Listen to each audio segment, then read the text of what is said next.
Assalamualaikum warahmatullahi wabarakatuh. Selamat pagi Bu dosen, pengampu mata kuliah menulis ilmiah. Selamat pagi teman-teman. Semoga pagi ini kita dalam keadaan sehat walafiat dan semangat walaupun tidak bertatap muka secara langsung. Pagi ini kami dari kelompok 3 ingin mempresentasikan bab 3 yang berjudul pemilihan topik dan bahan penulisan sumber pustaka. Adapun anggota dari kelompok 3 yaitu Denny Purnomo, Labibah, saya sendiri Desi Rahmatullah, dan yang keempat yaitu Pak Rahmat Hidayat. Baiklah, untuk materi yang pertama akan saya jelaskan yaitu tentang topik. Topik atau masalah. Kita semua pasti sudah tidak asing lagi dengan yang namanya topik atau masalah. Ya, topik atau masalah ini adalah sebuah pokok atau inti dari pembicaraan. Contohnya, topik atau masalah yang berada di sekitar kita itu ada banyak sekali. Misalnya saja seperti persoalan pendidikan, persoalan kemasyarakatan, hukum, dan lain-lain. Dalam hubungannya dengan pemilihan topik yang akan diangkat ke dalam sebuah karangan ilmiah, Keraf mengatakan, penyusun karangan ilmiah lebih baik menulis sesuatu yang menarik perhatian dengan pokok-pokok persoalannya yang benar-benar diketahui daripada menulis pokok-pokok yang tidak menarik ataupun tidak diketahui sama sekali. Adapun hal-hal yang harus dipertimbangkan oleh penyusun karangan ilmiah dalam menentukan sebuah topik atau masalah. Yang pertama, topik yang dipilih berada di sekitar kita, baik di sekitar pengalaman ataupun di sekitar pengetahuan yang kita miliki.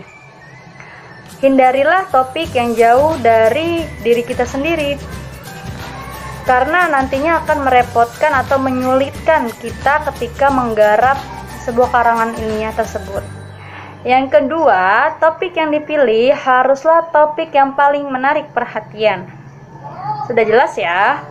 Yang ketiga, topik yang dipilih harus terpusat dan satu ruang lingkup yang sempit dan terbatas. Hindarilah pokok masalah atau topik yang menyeret pada pengumpulan informasi yang beraneka ragam atau terlalu luas ya. Selanjutnya, topik yang dipilih haruslah memiliki data dan fakta yang objektif. Hindarilah topik yang bersifat subjektif. Selanjutnya, topik yang dipilih haruslah diketahui prinsip-prinsip ilmiahnya. Dan yang terakhir, topik yang dipilih harus memiliki sumber acuan, memiliki bahan kepustakaan yang akan memberikan informasi tentang pokok masalah yang akan ditulis.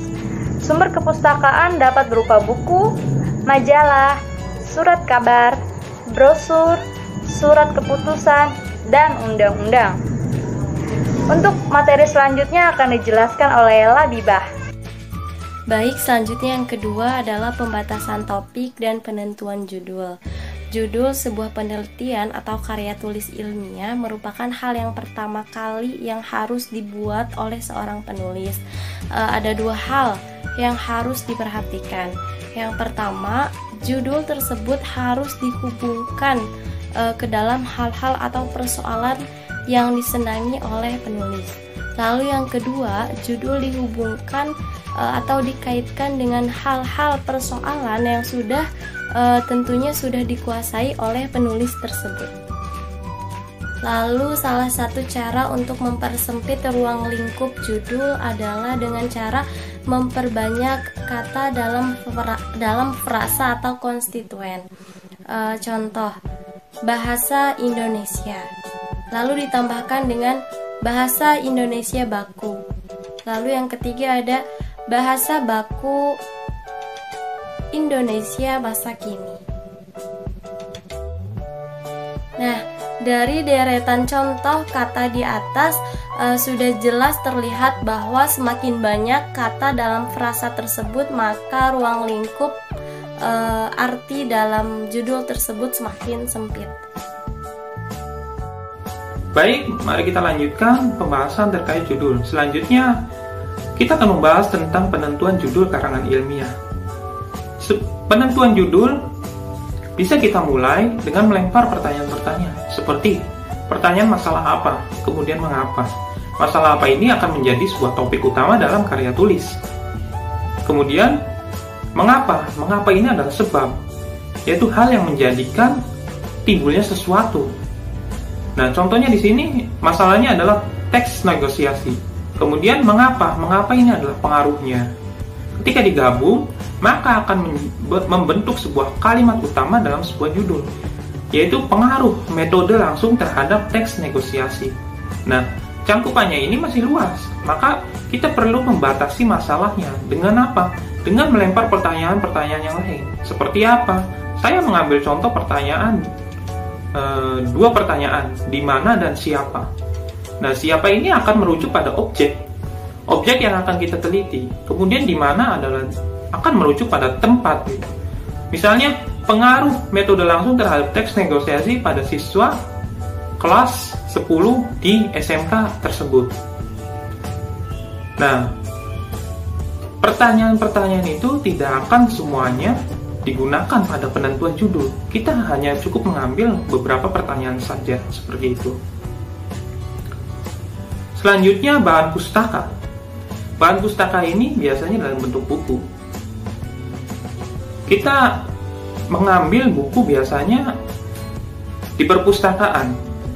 Sebelum menuju ke pencarian buku yang ingin kita dapatkan, maka kita perlu yang namanya masuk ke dalam bagian referensi.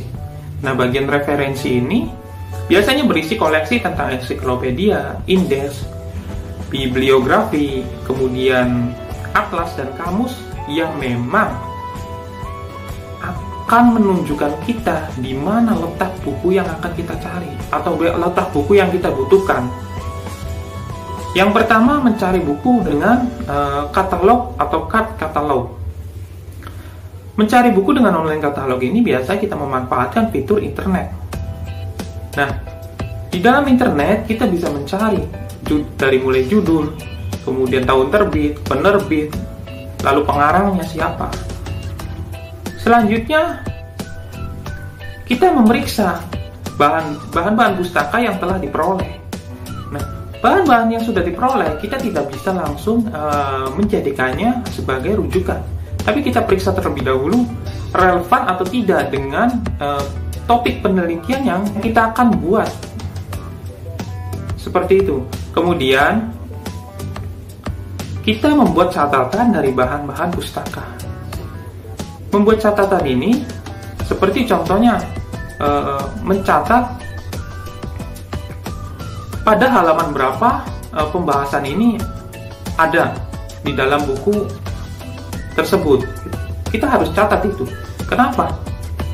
Itu akan menjadi sebuah pembantu kita dalam mencari topik-topik yang relevan dengan pembahasan dalam penelitian kita, tanpa harus kita mencari atau membuka satu persatu lembar-lembar buku yang menjadi rujukan kita. Contohnya pendapat-pendapat ahli yang ada dalam halaman 55 misalnya. Itu kita harus catat. Jadi hal tersebut akan membantu kita, memudahkan kita, seperti itu. Selanjutnya, membuat ringkasan atau parafrasing. Membuat ringkasan ini akan sangat menyokong kita untuk memahami suatu pembahasan dalam buku atau dalam referensi yang kita ambil. Paraphrasing, apa sih paraphrasing? Paraphrasing ini membuat sebuah catatan dengan bahasa atau gaya bahasa kita sendiri, seperti itu. Selanjutnya yang terakhir, membuat kutipan. Ketika paraphrasing atau ringkasan menggunakan bahasa kita sendiri, pada kutipan itu diharuskan menulis atau mencatat keseluruhan pernyataan yang disampaikan penulis. Hal ini tentu ada tanda kutipnya ya. Pernyataan tersebut ada pernyataan yang merupakan pandangan mendasar dari penulis buku yang menjadi referensi kita tersebut. Fungsinya apa? Fungsinya supaya tidak mengabulkan arti sesungguhnya dari pandangan seorang penulis yang dijadikan sebagai referensi tulisan ilmiah kita, seperti itu. Terima kasih. Selanjutnya akan disampaikan oleh rekan saya, yaitu Rahmat Hidayat. Pengumpulan data. Pengumpulan data dilakukan untuk memperoleh informasi yang dibutuhkan dalam rangka mencapai tujuan penelitian. Data dapat dibedakan ke dalam beberapa kategori. Kategori yang pertama, data menurut cara memperolehnya. Terdiri dari dua, data primer dan data sekunder. Data primer, data yang dikumpulkan dan diolah sendiri oleh peneliti langsung dari subjek atau objek penelitian. Sedangkan data sekunder, yaitu data yang didapatkan tidak secara langsung dari objek atau subjek penelitian. Data yang kedua yaitu data menurut sumbernya. Sumber yaitu ada dua, data internal dan data eksternal. Data internal, data yang menggambarkan keadaan atau kegiatan dalam sebuah organisasi. Sedangkan data eksternal, yaitu data yang menggambarkan suatu atau kegiatan di luar sebuah organisasi. Selanjutnya, data menurut sifatnya. Data kualitatif dan data kuantitatif. Data kualitatif intinya pasti berhubungan dengan angka-angka. Kalau data kualitatif, data yang bukan berbentuk angka. Selanjutnya yaitu data menurut waktu pengumpulan. Data insidentil, yaitu data yang dikumpulkan hanya pada waktu tertentu. Sedangkan data berkala, data yang dikumpulkan dari waktu ke waktu untuk menggambarkan atau suatu perkembangan ataupun sebuah keadaan. Selanjutnya yaitu metode pengumpulan data. Metode yang pertama yaitu wawancara. Wawancara adalah teknik pengumpulan data yang dilakukan melalui tatap muka ataupun tanya jawab secara langsung antara peneliti dan narasumber. Dewasa ini nggak perlu wawancara langsung. Kita bisa menggunakan telepon, via WA, email, ataupun Skype, sehingga lebih mempermudah dalam pelaksanaan wawancara. Metode yang selanjutnya yaitu metode observasi. Metode observasi dalam pengumpulan datanya terdiri menjadi dua kategori. Yang pertama, participant observation. Artinya, peneliti terlibat secara langsung dalam kegiatan sehari-hari orang atau situasi yang diamati sebagai sumber data. Yang kedua, non-participation observation. Artinya, peneliti tidak ikut secara langsung dalam kegiatan atau proses yang sedang diamati. Metode yang ketiga yaitu angket. Angket ataupun kuesioner merupakan metode pengumpulan data yang dilakukan dengan cara memberi seperangkat pertanyaan atau pernyataan tertulis kepada responden untuk dijawab. Ada dua, kuesioner terbuka. Kuesioner terbuka, kuesioner yang memberikan kebebasan kepada objek peneliti untuk menjawab. Sedangkan kuesioner tertutup adalah kuesioner yang telah menyediakan pilihan jawaban untuk dipilih oleh penelitian. Yang terakhir yaitu metode pengumpulan data studi dokumen. Studi dokumen adalah jenis pengumpulan data yang meneliti berbagai macam dokumen untuk berguna dalam bahan analisis. Terbagi menjadi dua. Yang pertama, dokumen primer. Dokumen primer adalah dokumen yang ditulis oleh orang yang langsung mengalami sebuah peristiwa, disebut dengan istilah autobiografi. Sedangkan dokumen sekunder adalah dokumen yang ditulis berdasarkan oleh laporan atau cerita orang lain yang disebut dengan biografi.